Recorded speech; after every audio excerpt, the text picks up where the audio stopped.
Class 12th का एक hot topic है फिजिक्स का। क्लास 12th फिजिक्स का एक हॉट टॉपिक है।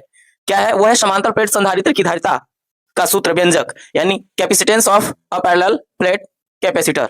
आइए हम देखते हैं, इसको हम प्रूव करके देखते हैं कि समांतर प्लेट संधारित्र की धारिता का व्यंजक क्या होता है।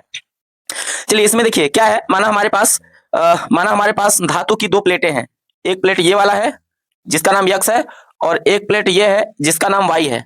ठीक, ये एक एक्स है एक वाई है, और दोनों के बीच की जो डिस्टेंस है क्या है? स्मॉल डी है, और दोनों एक दूसरे के पैरेलल है, एक दूसरे के क्या है? समांतर है। चलिए प्लेट एक्स का जो पृष्ठ ए है, प्लेट एक्स का पृष्ठ ए है, और प्लेट वाई का भी पृष्ठ क्या है? ए है।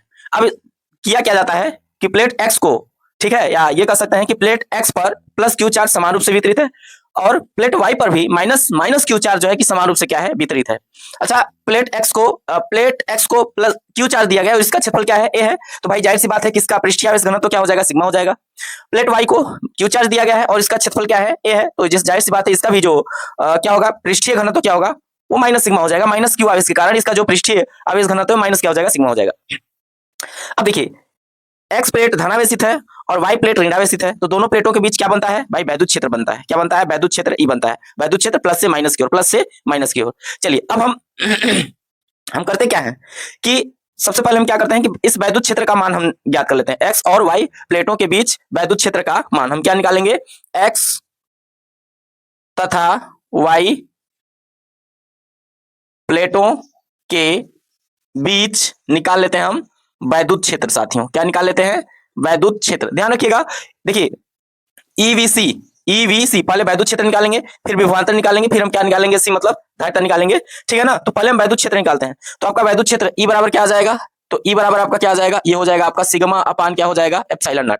क्या हो जाएगा? Sigma upon epsilon not. ये समीकरण नंबर क्या हो गया? एक।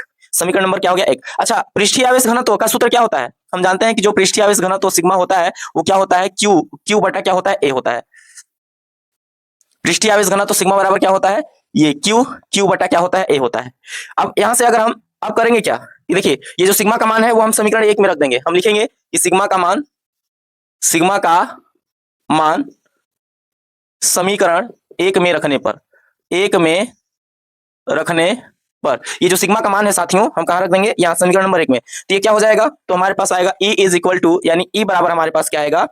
E बराबर क्या आएगा? Q, और आएगा हमारे पास A एप्सिलॉन नॉट।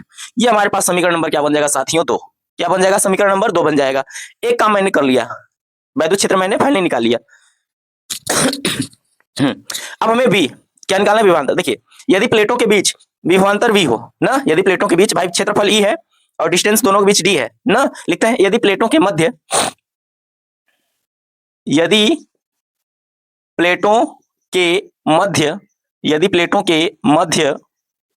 विभवांतर क्या हो? V हो। विभवांतर क्या हो साथियों? V हो। तो देखिए आप लोग पढ़ते हैं देखिए सूत्र पढ़ते हैं, E बराबर क्या होता है? V अपान क्या होता है? D। या यहां से अगर हम V का मान निकालें तो B बराबर क्या आ जाएगा हमारे पास? ED। तो फाइनली ये कह सकते हैं कि प्लेटों के मध्य जो हमारे पास विभवांतर आएगा वो V बराबर क्या आएगा? V बराबर हमारे पास क्या आने वाला है? ED आने वाला है।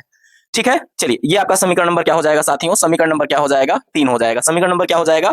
3 हो जाएगा। चलिए अब हम क्या करेंगे कि समीकरण 2 से E का मान कहां रखेंगे? ये वाला भी काम कर चुके हैं, V भी निकाल चुके हैं। ठीक, अब करेंगे क्या कि समीकरण 2 से E का मान कहां रखने पर? समीकरण 3 में रखने पर। तो हम लिखेंगे क्या कि समीकरण 2 से किसका मान? E का मान कहां रखने पर? समीकरण 3 में रखने पर। समीकरण 3 में रखने पर तो हम रख देते हैं। तो चलिए ये आपका है V बराबर E का मान कितना रखेंगे? Q upon A epsilon not. ठीक है, और इंटू यहां पर क्या है? आपका D है। यहां पर आपका क्या है? D है। ठीक, चलिए तो ये आपका क्या हो जाएगा? ये आपका हो जाएगा समीकरण नंबर आपका क्या हो जाएगा? 4। समीकरण नंबर क्या हो जाएगा? 4। ठीक है, यानी V वाला भी फाइनली काम हो चुका है।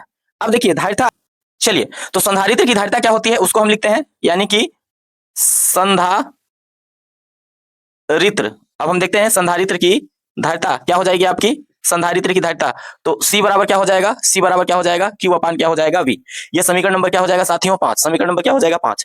अब हम करेंगे क्या कि समीकरण 4 से, भाई अब देखिए C वाला भी काम हो चुका है। अब हम करेंगे क्या कि समीकरण 4 से जो V का मान है ना, V का मान समीकरण हम कहां रख देंगे? 5 में रख देंगे। ठीक है, चलिए तो यहां से हम इसको इरेज करते हैं और देखते हैं, यहां हटाने का प्रयास करते हैं। ठीक है, चलिए यहां पर हम देख लेते हैं। अब हम लिखेंगे क्या कि समीकरण समीकरण कहां से, समीकरण 4 से, समीकरण 4 से v का मान समीकरण कहां रखने पर, 5 में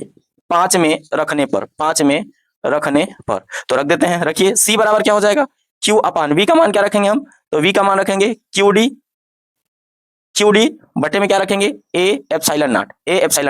ये क्या आ जाएगा, a एप्सिलॉन नॉट कहां चला जाएगा, ऊपर चला जाएगा, यानी कि लिखेंगे यहाँ q into a epsilon not ऊपर चला जाएगा, नीचे यहाँ क्या बचेगा, QD बचेगा, क्या बचेगा, QD बचेगा।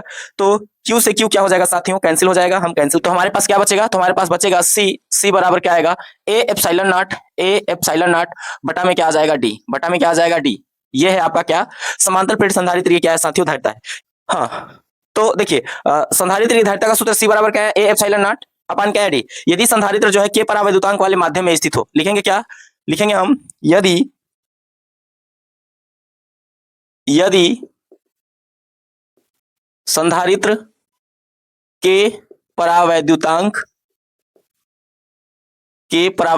वाले कहां स्थित हो, माध्यम में स्थित हो, माध्यम में क्या हो, स्थित हो।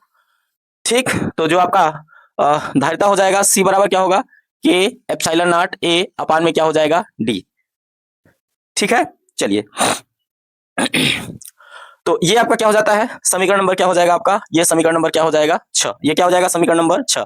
अगर यही वायु में हो तो आपको पता है, अगर वायु में अगर संधारित्र वायु में हो तो k बराबर क्या ले लिया जाता है 1, तो आपका जो आएगा संधारित्र की धारिता इस ये क्या आ जाएगी, ये हम c नॉट लिख देंगे और ये k बराबर तो 1 रख देंगे, तो ये हमारे पास क्या आएगा एप्सिलॉन नॉट a अपान क्या आ जाएगा d। ठीक है, ये समीकरण नंबर हमारे पास क्या हो जाएगा, समीकरण नंबर क्या आ जाएगा हमारे पास 7। ठीक, अब देखिए अगर k परावैद्युतांक अगर माध्यम निकालना हो तो हम करेंगे क्या, कि समीकरण 6 में समीकरण 7 से हम क्या कर देंगे, भाग कर देंगे, तो हम लिखते हैं क्या कि समीकरण लिख देंगे 6 बटा समीकरण हम क्या लिख देंगे 7। तो ये आपका क्या हो जाएगा c बटा c नॉट बराबर यहाँ क्या हो जाएगा k एप्सिलॉन नॉट a बटा d और पूरे का बटा क्या हो जाएगा एप्सिलॉन नॉट a बटा d। तो एप्सिलॉन नॉट a बटा d से एप्सिलॉन नॉट a बटा d कट जाएगा, तो c बटा जो है c बटा c naught is equal to कितना आ जाएगा k। ये क्या होता है, परावैद्युतांक का क्या होता है मान, इस तरीके से निकलते हैं।